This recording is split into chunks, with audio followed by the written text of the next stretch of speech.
হাতে সময় কম থাকলে আর খুব চটজলদি কোনো পিঠা রেসিপি বানাতে ইচ্ছে করলে আজকের রেসিপিটা কোথাও স্কিপ না করে পুরোপুরি দেখতে থাকুন। আশা করছি আজকের রেসিপি আপনাদের কাছে ভীষণই ভালো লাগবে আর অনেকটাই কাজে লাগবে। নমস্কার বন্ধুরা, পিনাকির কিচেনে আপনাদের সবাইকে আরও একবার স্বাগত জানাই। আজকে একদম সহজ মাত্র একটা উপকরণ দিয়েই একটা পিঠা রেসিপি আপনাদের সঙ্গে শেয়ার করতে চলেছি।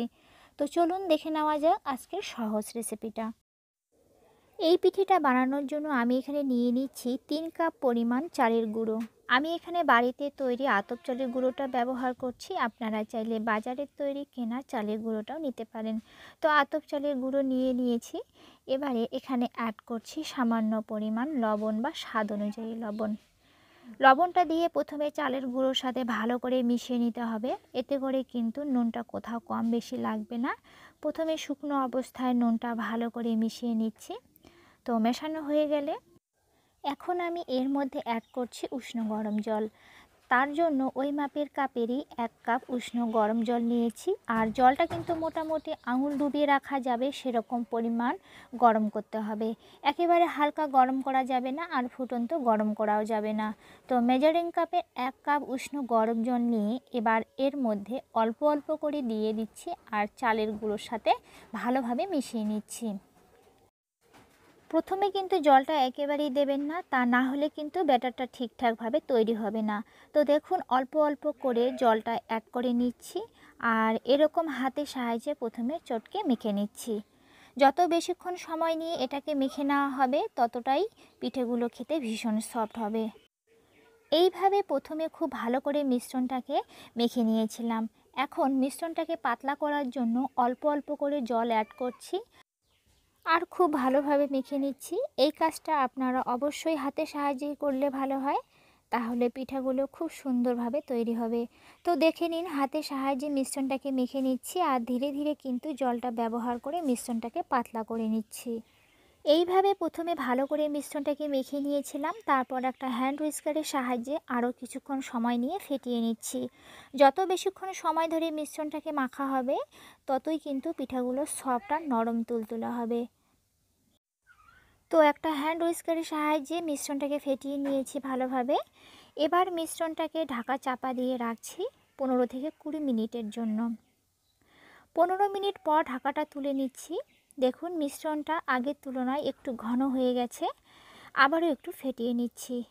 এই মিশ্রণটা একটু পাতলা করার জন্য আবারও সামান্য উষ্ণ গরম জল ব্যবহার করেছি, সেটা আপনাদের দেখানো হয়নি। পুরো মিশ্রণটা তৈরি করতে কিন্তু কোনো রকম ঠান্ডা জলের ব্যবহার করা যাবে না। পুরোপুরি উষ্ণ গরম জল দিয়েই মিশ্রণটা তৈরি করতে হবে। খুব বেশি পাতলা করা যাবে না আর ঘন করাও যাবে না। আপনারা চাইলে এখানে নারকেল কোড়াও ব্যবহার করতে পারেন, আমি করলাম না। তো মিশ্রণটা আমার পারফেক্টলি রেডি হয়ে গেছে। আজকের চিতই পিঠা বানিয়ে নেওয়ার জন্য এরকম একটা মাটির সরা বা সাজ নিয়েছি। আর পিঠাটা আমি আজকে মাটির চুলায় বানিয়ে দেখাবো, আপনারা গ্যাসও করতে পারেন। এই পিঠেটা আপনারা কড়াইতেও বানাতে পারবেন। এবারে সাজটার মধ্যে কয়েক ফোঁটা তেল দিয়ে ভালো করে টিস্যু পেপার দিয়ে মুছে নিচ্ছি। আর এতে করে পিঠেগুলো খুব সহজে উঠে যাবে আর কোনোভাবেই লেগে যাবে না।